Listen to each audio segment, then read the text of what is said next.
അമീർ വരുന്ന ഇന്നാണെന്ന് മോള് ഞങ്ങളെ അറിയിച്ചില്ലെങ്കിലും മോളുടെ ഡാഡി ഞങ്ങളെ വിളിച്ചറിയിച്ചു. അല്ലേടോ? വാ.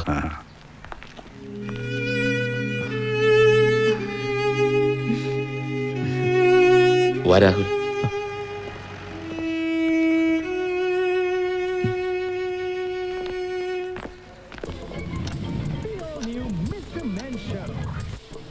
Hey, what's this? Are you aiming blindly with closed eyes? Sorry, Chucky. Actually, I was...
ജുവലല്ലേ?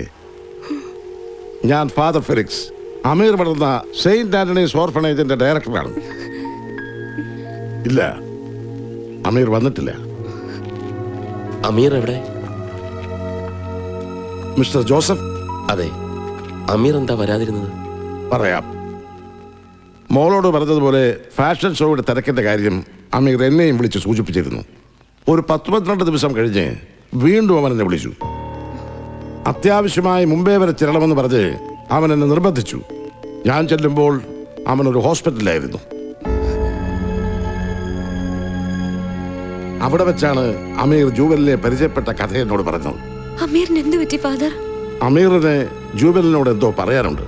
ഞാൻ വരാം ഫാദർ, ഞാൻ വരാം. അതിന്റെ ആവശ്യമില്ല. ശബ്ദത്തിലൂടെ സൗഹൃദത്തിലെത്തിയവരാണല്ലോ നിങ്ങൾ. അമീറിന് പറയാനുള്ളത് ദാ ഇതിലുണ്ട്.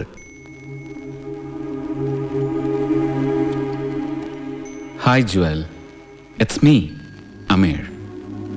I'm sorry I couldn't make it. യാദൃശ്ചികമായിട്ടാണ് നമ്മൾ പരിചയപ്പെട്ടത്. പെട്ടെന്ന് തന്നെ നമ്മൾ നല്ല സുഹൃത്തുക്കളായി.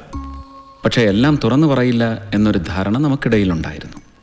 അതുകൊണ്ട് തന്നെ ഒരു കാര്യം ഞാൻ ജുവലിൽ നിന്ന് മറച്ചു വെച്ചു.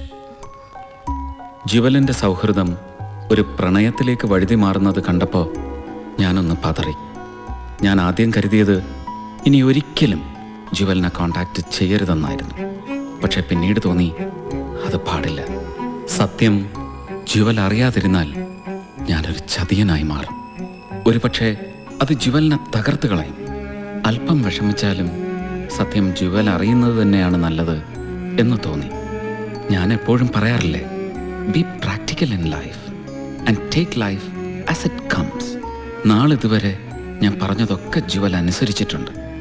ഇനി അങ്ങോട്ട് ജുവൽ പപ്പയും മമ്മിയെയും അനുസരിക്കണം എന്നാണ് എൻ്റെ ആഗ്രഹം.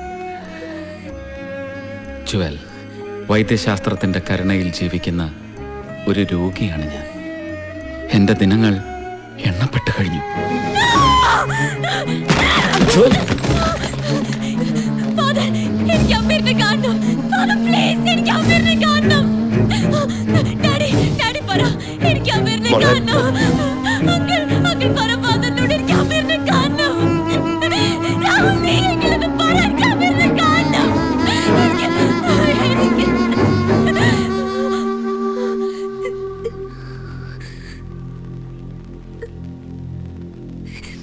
മമ്മി, എന്നെ സഹായിക്കണം. ഞാൻ ഒത്തിരി വേദനിപ്പിച്ചിട്ടുണ്ടെന്ന് എനിക്കറിയാം. അതൊക്കെ ക്ഷമിക്കണം, എന്നെ സഹായിക്കണം.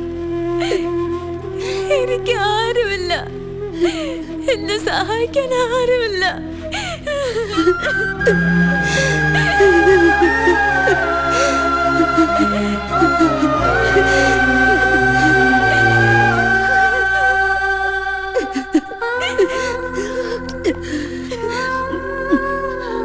അച്ഛൻ എന്റെ മോളെ അമീറിന്റെ അടുത്തൊന്ന് എത്തിക്കണം പ്ലീസ്. ഈ സീഡ് തരുമ്പോ അവൻ എന്നോടൊരു കാര്യം ആവശ്യപ്പെട്ടിരുന്നു.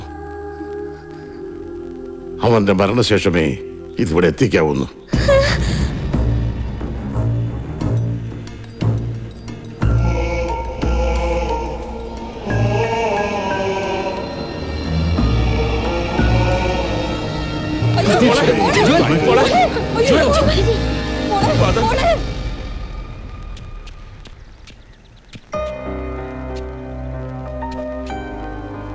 അമീറിലുള്ള എന്റെ വിശ്വാസം ഒരിക്കലും തെറ്റിയതായി എനിക്ക് തോന്നിയിട്ടില്ല. അമീറിന്റെ എല്ലാ തീരുമാനങ്ങളും എനിക്ക് ഗുണകരമായേ വന്നിട്ടുള്ളൂ. അതുകൊണ്ട് തന്നെ ഞാൻ അമീറിനെ അനുസരിക്കുന്നു. രാഹുലിന്റെ ദുഃഖം എനിക്കിപ്പോ മനസ്സിലാക്കാൻ സാധിക്കുന്നുണ്ട്. രാഹുലിനെ ഞാൻ പ്രണയിച്ചിരുന്നോ? അറിയില്ല. ഒന്നെനിക്ക് ഉറപ്പുണ്ട്, രാഹുലിനെ എനിക്കിഷ്ടമായിരുന്നു. ഇപ്പോൾ ആ തീരുമാനങ്ങളെല്ലാം ഞാൻ എൻ്റെ ഡാഡിക്കും മമ്മിക്കും വിട്ടുകൊടുക്കുന്നു. അവരിപ്പോൾ എൻ്റെ മാതാപിതാക്കളല്ല, they are my good friends. രാഹുലിനെയും എന്നെയും ഒന്നിപ്പിക്കാൻ രണ്ട് വീട്ടുകാരും കൂടി തീരുമാനമെടുത്തു. ഈ സന്തോഷം പങ്കുവയ്ക്കാൻ ഫെലിക്സ് അച്ഛൻ ഞങ്ങളെ ക്ഷണിച്ചിരിക്കുകയാണ്. ഇവിടെ നിൽക്കുമ്പോൾ അമീർ ഇവിടെ എവിടെയോ ഉണ്ടെന്നൊരു തോന്നൽ. ഒരിക്കൽ പോലും കണ്ടിട്ടില്ലാത്ത ആ അജ്ഞാത സുഹൃത്തിൻ്റെ ഒരു ഫോട്ടോ എങ്കിലും കാണണമെന്ന ആഗ്രഹം ഞാൻ ഫെലിക്സ് അച്ഛനെ അറിയിച്ചു. അതിന് എൻ്റെ കയ്യിൽ ഫോട്ടോയൊന്നുമില്ല. ശ്രമിച്ചാൽ കിട്ടുമായിരിക്കും, പക്ഷെ അത് വേണ്ട. അമീർ അത് ആഗ്രഹിക്കുന്നില്ല മോളെ. ഒരു നനുത്ത സ്വപ്നം പോലെ അമീർ മാഞ്ഞു പോകുന്നതല്ലേ നല്ലത്. എന്തായാലും സന്തോഷമായി. മോളുടെ ജീവിതത്തിലെ ഒരു ദുരന്തത്തിന് അവൻ കാരണക്കാരനാകുമോ എന്നൊരു ഭയം അവനിലുണ്ടായിരുന്നു. അവൻ ഏറ്റവും പ്രിയപ്പെട്ട സ്ഥലമാണിത്. അവൻ ഇവിടെയൊക്കെ തന്നെയുണ്ട്. ഒരുപക്ഷെ അവനിപ്പോ ഇത് കണ്ട് സന്തോഷിക്കുന്നുണ്ടാവും. ഇതാ മോളെ, ദൈവം തമ്മിൽ അനുഗ്രഹിക്കട്ടെ. ഫോട്ടോ എന്ന ആഗ്രഹവും നിഷേധിക്കപ്പെട്ടു. എനിക്ക് പരാതിയില്ല, പരിഭവവുമില്ല. Take life as it comes. That's my policy now. ഇതാണ് എൻ്റെ കഥ. അമ്മ ശത്രുവല്ല, സ്നേഹമാണെന്ന് കാണിച്ചു തന്ന എൻ്റെ കുടുംബം ദൈവതുല്യമായി കരുതുന്ന അമീർ എന്ന അജ്ഞാത സുഹൃത്തിന് നന്ദി പറഞ്ഞുകൊണ്ട് I, Jewel Joseph, signing of.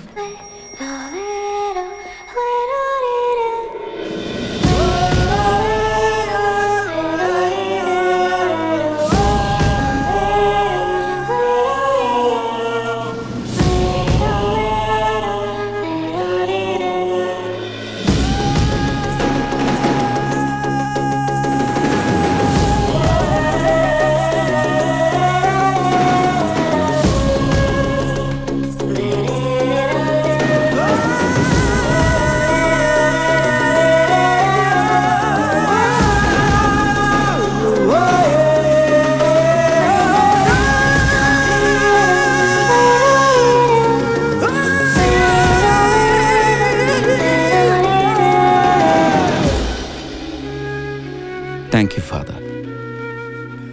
ഞാൻ ഫാദറിനെ കൊണ്ടൊരു നുണ പറയിച്ചു അല്ലേ? സാരമില്ല അമീർ, ഒരു നന്മയ്ക്ക് വേണ്ടിയല്ലേ. എങ്കിലും പൂർണ്ണ ആരോഗ്യവാനായ നീ മരിച്ചു എന്നൊരു നുണയുടെ ആവശ്യമുണ്ടായിരുന്നു. വേണോ അച്ഛാ? ആ കുട്ടി ഒരു പാവമാണ്. ഞാൻ ജീവിച്ചിരിപ്പുണ്ടെന്നറിഞ്ഞാൽ ആ കുട്ടി ഒരിക്കലും പിന്മാറില്ല. She's dangerously sincere. യഥാർത്ഥത്തിൽ ആ കുട്ടിക്ക് എന്നോടുണ്ടായിരുന്നത് പ്രണയമായിരുന്നില്ല. സ്വന്തം അച്ഛനമ്മമാരിൽ നിന്നോ സഹോദരനിൽ നിന്നോ കിട്ടണമെന്ന് ആഗ്രഹിച്ച സ്നേഹവും സപ്പോർട്ടും എന്നിൽ നിന്ന് കിട്ടിയിട്ടുണ്ടാവും. അതിനെ അവളുടെ പക്വതയില്ലാത്ത മനസ്സ് ഒരു കാമുകനായി ചിത്രീകരിച്ചു. വിശ്വസ്തയായ ഒരു കാമുകിയായി സ്വയം അവരോധിച്ചു. അങ്ങനെ ജുവലിന് ഞാനൊരു ഒബ്സഷനായി, ഒരു വലിയ വിശ്വാസമായി. ആ വിശ്വാസം തകർക്കപ്പെട്ടാൽ ഞാൻ ക്രൂരത കാട്ടിയെന്നേ ആ മനസ്സ് വിശ്വസിക്കൂ. അതൊരു വലിയ ദുരന്തം വിളിച്ചു വരുത്തിയെന്നെ. Now everything has fallen in place. ഇപ്പൊ വിധിയാണ് ക്രൂരത കാട്ടിയിരിക്കുന്നത്. അമീർ മരിച്ചു. ആ യാഥാർത്ഥ്യവുമായി ജുവൽ പൊരുത്തപ്പെട്ടു കഴിഞ്ഞു. Now she is in safe hands. ഒരു വലിയ വിപത്തിൽ നിന്നും നീ ആ കുടുംബത്തെ രക്ഷിച്ചു. ഈ ഭൂമിയിൽ ജനിച്ചു വീഴുന്ന ഓരോരുത്തർക്കും ഓരോ ദൗത്യമുണ്ട്. Everyone in this world has a mission. Maybe this is mine.